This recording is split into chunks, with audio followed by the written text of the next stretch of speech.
Sülhə qarşı təxribat və Bakıya hücum. Brüsselin məqsədi nədir? Ermənistan sərhədçiləri oraya yerləşdirilib. Plan var. Təlxəy Məmdani ifşa etdi. Nikol Bakıya qarşı oyun qurur. İran Amerika Birləşmiş Ştatlarına yeni təklif göndərdi. Trump iclas keçirir. Təbrizdə hərbi təbliğat. Şahid 136 sərgiləndi. Aprelin 24-də Avropa Parlamenti Ermənistanın demokratik davamlılığına dəstək adlı qətnamə qəbul edib. Bu sənəd Avropa İttifaqı Şurasının Ermənistana yeni mülki missiya göndərmək qərarından sonra gündəmə gəlib və Brüsselin seçkilər öncəsi xarici müdaxilə risklərinə qarşı İrəvana dəstək siyasətinin davamı kimi təqdim olunur. Missiyanın məqsədi Ermənistana dezinformasiya, kiberhücum və qanunsuz maliyyə axınları kimi təhdidlərə qarşı dəstəkləməkdir. Avropa İttifaqı rəsmiləri bu təhdidlərin əsasən Rusiya ilə bağlı olduğunu bildirsə də, qətnamədə Azərbaycan da eyni kontekstdə göstərilir. Sənədin bir neçə bəndində Azərbaycana qarşı ittihamlar yer alır. O cümlədən hibrid təhdidlər, ərazi iddiaları və regional sülhə mane olmaq kimi fikirlər irəli sürülür. Qətnamədə Qərbi Azərbaycan və Zəngəzur dəhlizi ilə bağlı yanaşma da tənqid olunur.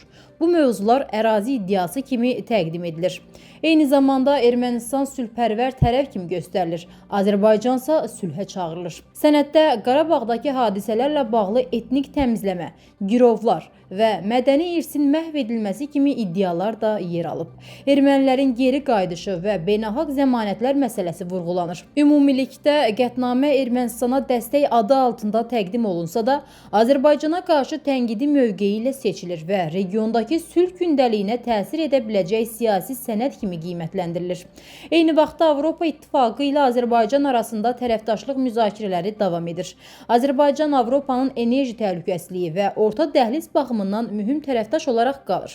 Buna baxmayaraq, Avropada Azərbaycana qarşı siyasi təşəbbüslərlə Avropa İttifaqının rəsmi əməkdaşlıq xətti arasında ziddiyyət müşahidə olunur. Bu vəziyyət Bakı-Brüssel münasibətlərində qeyri-müəyyənlik yaradır və tərəflər arasında etimadın qorunması üçün vahid yanaşmanın vacibliyini gündəmə gətirir.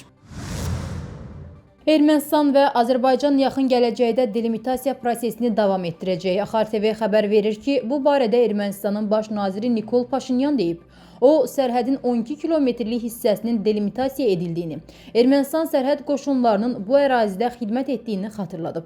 Bildirib ki, qarşıdakı dövrdə bu proses davam edəcək və delimitasiya tamamlanacaq. Delimitasiya və demarkasiya nəticəsində silahlı qüvvələr döyüş mövqelərində yox, daimi dislokasiya ərazilərində xidmət edəcəklər. 10 illiklərdir ki, onlar bizə məlum olan vəziyyətə görə şəraitin heç də yaxşı olmadığı səngərlərdə və mövqelərdə xidmət edirlər.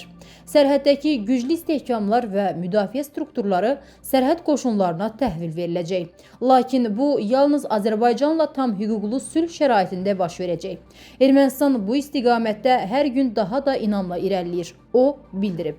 Paşinyan qeyd edib ki, Ermənistanın Gürcüstanla sərhədində də delimitasiya prosesinin aparılması gündəliyə daxildir. Siyasi təlxəy New Yorkun müvəqqəti merinin Ermənistan-Azərbaycan münaqişəsi ilə bağlı açıqlaması Ermənistanın uzunmüddətli strategiyasının göstəricisidir. Axar TV xəbər verir ki, bu sözləri sabiq Xarici İşlər Naziri, politoloq Tofiq Zülfüqarov qeyd edib. Erməni millətçiləri hazırki mərhələdə Azərbaycanın Ermənistan SSR sərhədləri daxilində Ermənistanın ərazi bütövlüyünü qanuni olaraq tanıdığı bir vəziyyətə nail olmağa əsas məqsəd hesab edirlər.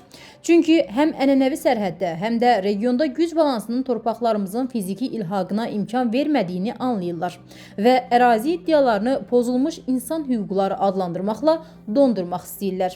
Bundan əlavə, anlamalıyıq ki, Paşinyan administrasiyasının bu hərəkətlərdən nümayişkaranə şəkildə uzaq durması müvəqqətidir və bu hal sülh sazişi və ya sərhəd delimitasiyası və demarkasiyası haqqında saziş imzalanana qədər davam edəcək.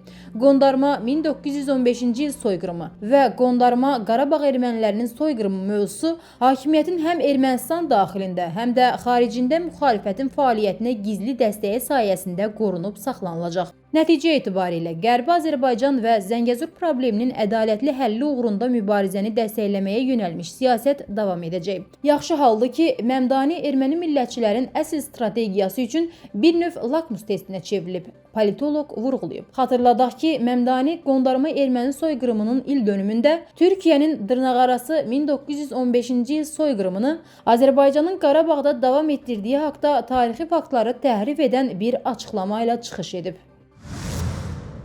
Tehran münaqişənin həlli ilə bağlı Pakistan vasitəsilə Vaşinqtona yeni təklif təqdim edib. Təklifdə Amerika Birləşmiş Ştatları blokadasının aradan qaldırılması, Hörmüz boğazının açılması və daha sonra İranın nüvə proqramının müzakirəsinə keçid nəzərdə tutulur. Axar TV xəbər verir ki, bu barədə Axios mənbələrə istinadən məlumat yayıb. Nəşr bildirib ki, yeni təklif danışıqlardakı mövcud dalanı və İran rəhbərliyinin nüvə güzəştlərinin miqyası ilə bağlı fikir ayrılıqlarını aradan qaldırmağa yönəlib.